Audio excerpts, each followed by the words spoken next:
Welcome to NaviWork, your guide to settling into a new organization. Fresh out of school or transitioning from one organization to the next. I know it can be challenging to navigate the work environment because I've been there, done that, and worn the t-shirt. I am the amazing Ameze, and I'm here to help. I can't wait to see you every Monday at 7 a.m. Hello and welcome to NaviWork with Amazing Ameze, your guide to navigating the workplace. Today I'm going to be reading from a chapter from the book Body Language. Very important, but let me read and then we'll talk about it.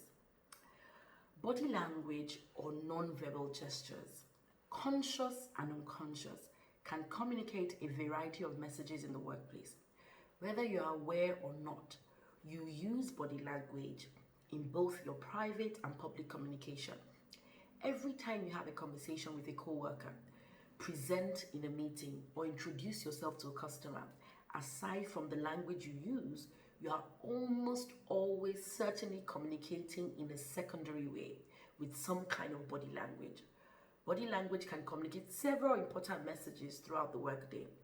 The person's movement and gestures convey levels of interest or focus.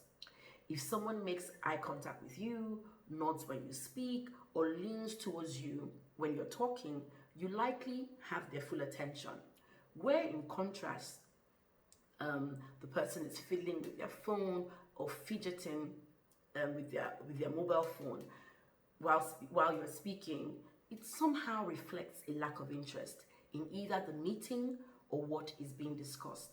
It also communicates disrespect.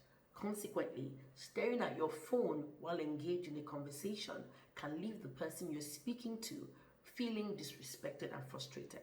Now, the truth is, I realize that some people don't know.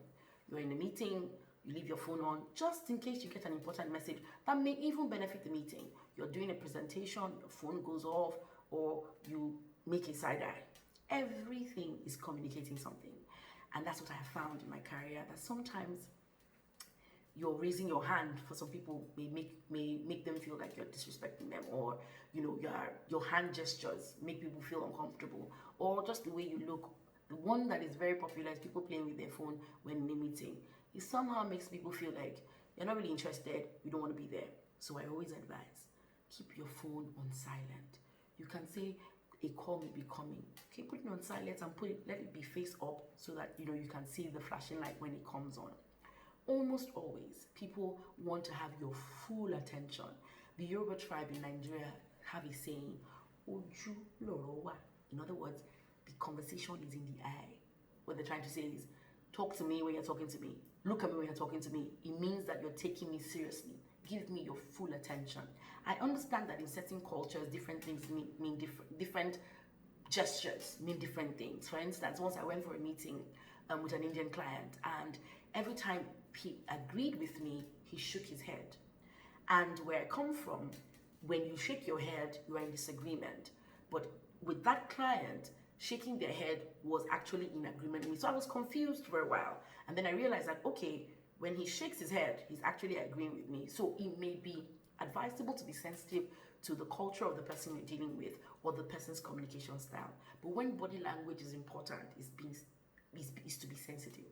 You have to be sensitive. It's important you have to be empathetic to the culture, like how I was dealing with the client and didn't understand what their head gestures meant. So be sensitive, be empathetic, and try to be respectful. And if you get a vibe that something you have done may have come across as being disrespectful, don't say, why should they feel disrespectful? I did not mean to be disrespectful. Why should they feel I wasn't giving them my full attention? I was really concentrating.